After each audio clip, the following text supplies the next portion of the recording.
آخرین باری که از واقعیت‌های تلخ زندگی سیلی خوردید کی بود؟ چطور با چالش‌های زندگی بهتر کنار بیاییم؟ میخوایم در مورد کتابی صحبت بکنیم که به ما کمک میکنه با واقعیت‌های زندگی بهتر روبرو بشیم. گاهی اوقات تو زندگیمون اتفاقاتی میفتن که درست مثل یک سیلی به صورت ما برخورد میکنن. این واقعیت‌های هولناک میتونن از دست دادن عزیزتون باشه، خیانت دوستتون، ابتلا به یک بیماری، ورشکستگی یا حالا هر چیز دیگه‌ای باشه.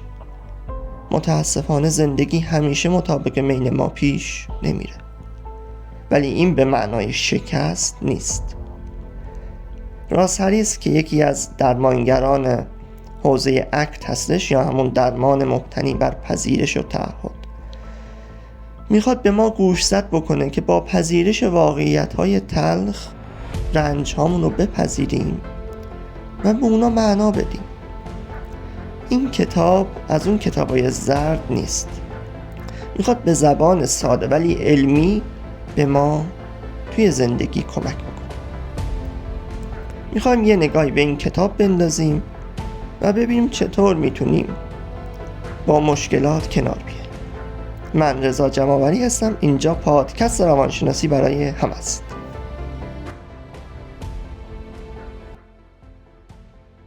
همه ما در طول زندگیمون گاهی با واقعیت‌های تلخ زندگی روبرو میشیم و این واقعیت‌های تلخ مثل یک شکاف میمونن که جلوی روی ما سبز میشن و حتی ممکنه توشون بیفتیم و محو بشیم.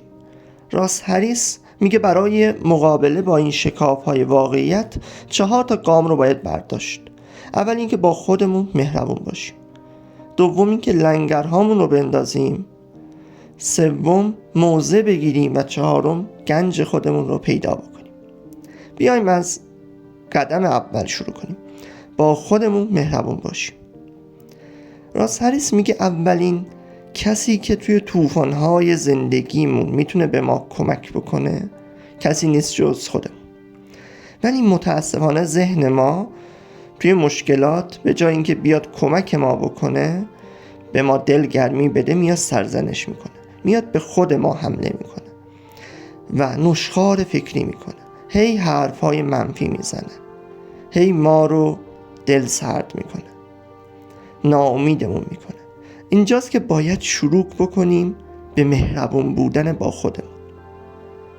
ما ممکنه که با بقیه مهربون باشیم، اما وقتی به خودمون میرسیم انگار یادمون میره که گاهی نیاز داریم با خودمون هم مهربون باشیم. خب کتاب تکنیک‌های جالبی رو به ما یاد میده برای مهربون بودن با خود که اینجا شاید جاش نباشه که همش رو بررسی بکنیم. ما صرفاً داریم کلیات رو میگیم که با فلسفه کتاب آشنا بشیم. اما قبل از اینکه ادامه بدیم اجازه بدید که یک نگاهی به زندگی نویسنده بندازیم. راس هریس یک زندگی عادی داشت تا اینکه پسرش به دنیا اومد. کم کم متوجه شد که رفتارهای پسرش چندان عادی به نظر نمیرسه. بعد از مدت‌ها رفتن پیش دکترهای مختلف متوجه شدن که پسرش مبتلا به اوتیسمه. خود راس هریس میگه که این یک واقعیت هولناکی بود برای من. تو شوک عظیمی فرو رفت، انگار دنیا رو سرش خراب شده بود. میگه توی چنین شرایطی ذهن ما به جای اینکه بیاد به ما کمک بکنه بیشتر ما رو ناامید میکنه، بیشتر به ما آسیب میزنه. مثلا به جای اینکه به ما دلگرمی بده میگه نباید این اتفاق میافتاد. ذهن ما میگه تو نمیتونی دیگه ادامه بدی. راس هریس میگه مشکل افکارمون نیست، فقط مشکل نحوه پاسخ دادن به اون افکارمون هم هست. راس هریس میگه مشکل اینجاست که چسبیدیم به افکارمون و ازشون فاصله نمیگیریم.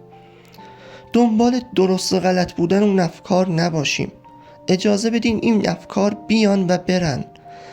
و این نشخوار فکری متاسفانه همیشه هست، نباید باش جنگید. ما 2 کار انجام میدیم متاسفانه، یا غرق در اون افکار میشیم و میچسبیم بهشون، یا به شدت بهشون بی‌توجهی میکنیم. توی آسیب شناسی یک مفهومی هست به نام اثر ریباند وقتی که به برخی از افکار خیلی بی‌توجهی میکنیم، سعی میکنیم نادیدشون بگیریم، اون افکار بعداً با شدت بیشتری برمیگردن. توی اختلال OCD یا وسواس اجباری بیشتر دیده میشه. راس هریس میگه به جای اینا اجازه بدیم این افکار بیان به ذهن ما و خودشون خواهند رفت. در عوض سرمایه گذاری کنیم روی افکار مثبتمون و با خودمون مهربون باشیم. چطوری؟ اول اینکه خودمون رو به رسمیت بشناسیم و احساسات بد و خوبمون رو هم به رسمیت بشناسیم. نگیم که من نباید ناراحت بشم، من خوبم.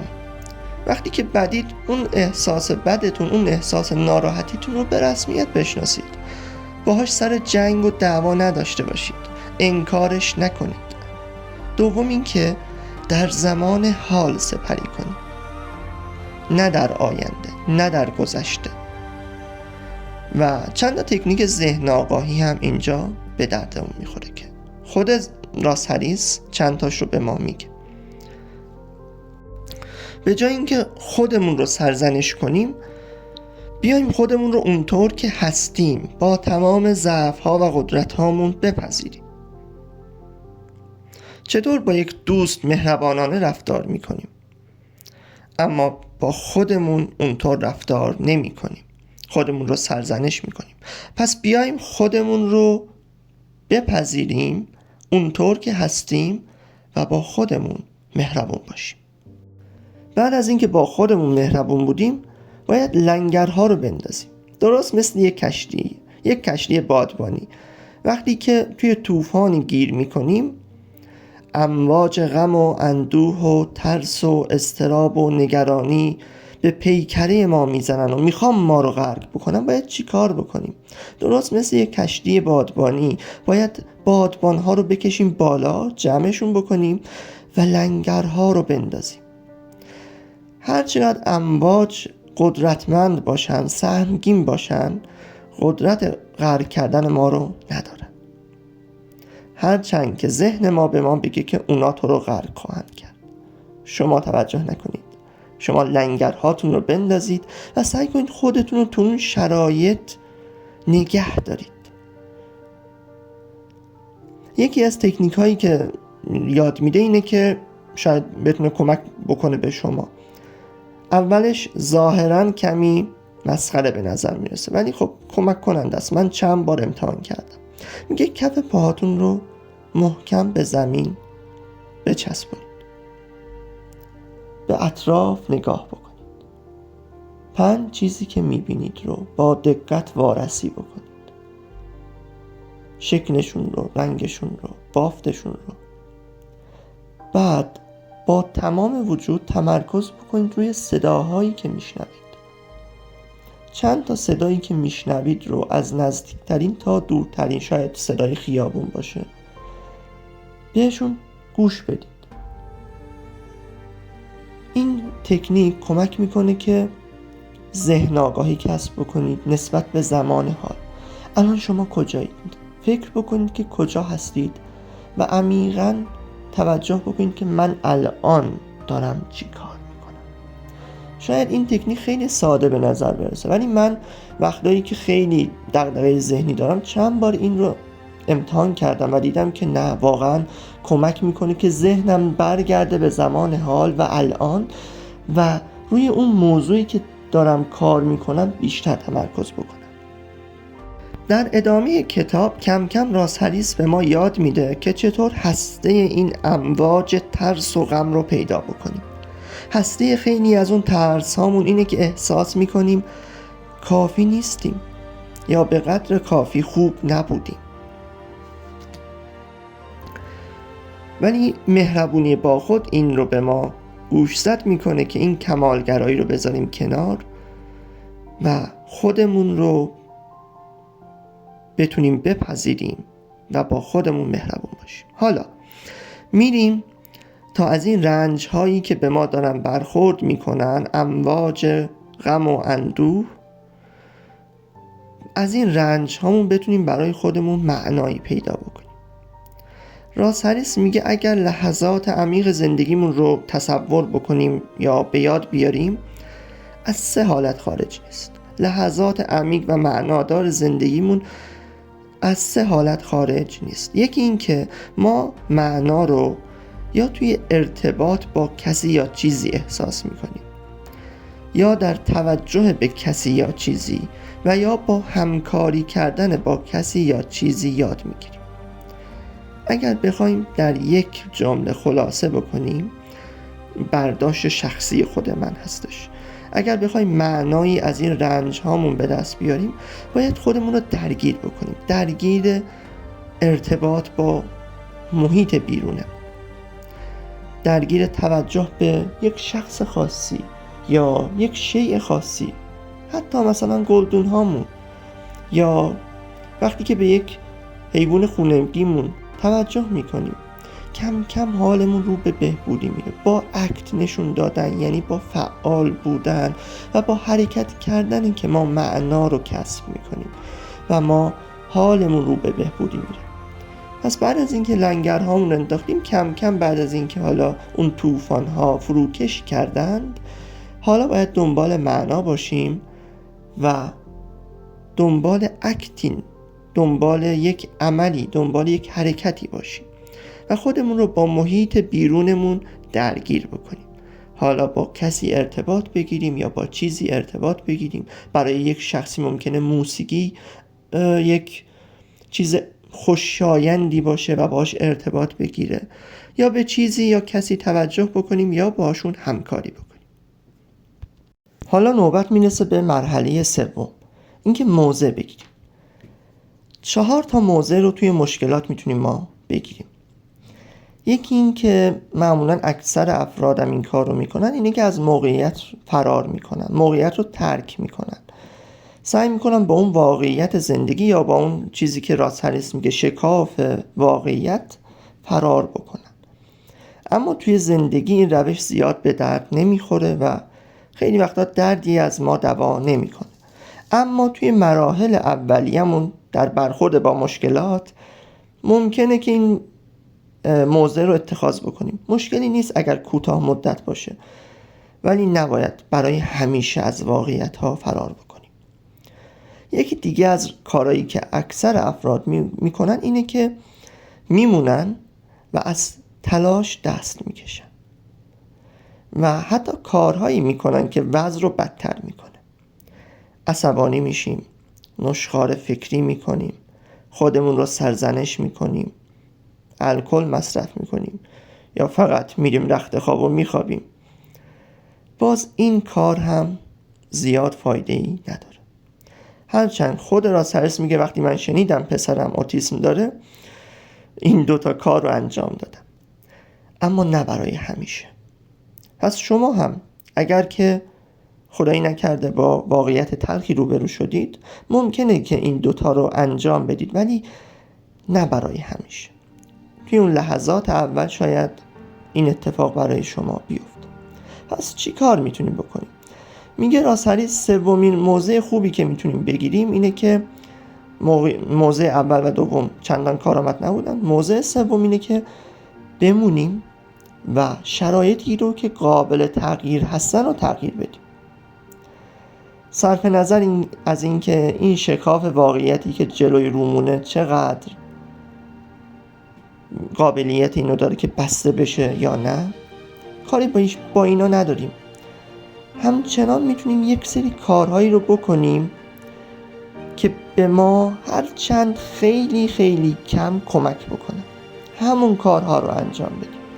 میتونیم هدف گذاری بکنیم، ولی نه از اون هدف گذاریایی که به ما اشتباه یاد دادن. تکنیکاشو حالا یاد میده، تکنیکای هدف گذاری رو هم، ولی من خیلی کوتاه میگم. میگه بیایم هدفهای کوتاه مدت، میان مدت و بلند مدت تعیین بکنیم. اینطوری استپ بای استپ، قدم به قدم اهداف کوتاه مدت رو انجام میدیم و کم کم به اهداف بلند مدت میرسیم. پس اگر شرایطی رو داریم که قابل تغییر هستش، بمونیم و اونا رو تغییر بدیم. و موضوع آخری که میتونیم بگیریم و مفید هستش اینه که بعضی وقتا متاسفانه نمیتونیم بعضی از شرایط رو تغییر بدیم. اینجا چیکار بکنیم؟ میگه همچنان بمونید، ولی این بار بپذیرید اون چیزی رو که نمیتونید تغییر بدید. به جای اینکه خود سرزنشی بکنیم، به جای اینکه به خودمون سخت بگیریم، از فضای مه‌آلود ذهنمون بیایم بیرون و تو زمان حال زندگی بکنیم و بپذیریم که برخی از چیزا توی زندگی از دست ما خارجن و قابلیت تغییر ندارن. میگه وقتی که شنیدم پسرم اوتیسم داشت، من هم داشتم موقعیت رو ترک میکردم یا دست از تلاش میکشیدم، ولی به مرور سعی کردم اون 2 موضع مفید رو بگیرم. اومدم دیدم چه کارهایی میتونم بکنم. شروع کردم به اطلاعات جمع کردن، شروع کردم به پرسجو، شروع کردم به پیدا کردن درمانهای خوب برای اوتیسم.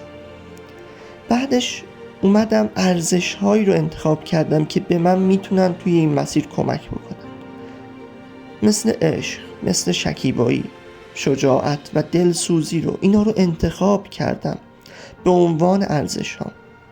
و کم کم میگه یک درمانی رو پیدا کردم به نام ABA و میگه یک درمانی رو پیدا کردم به نام ABA برای اوتیسم و رفتیم و پسرمون رو ثبت نام کردیم واسه این درمان و به مرور تغییرات زیادی رو توی پسرمون دیدیم.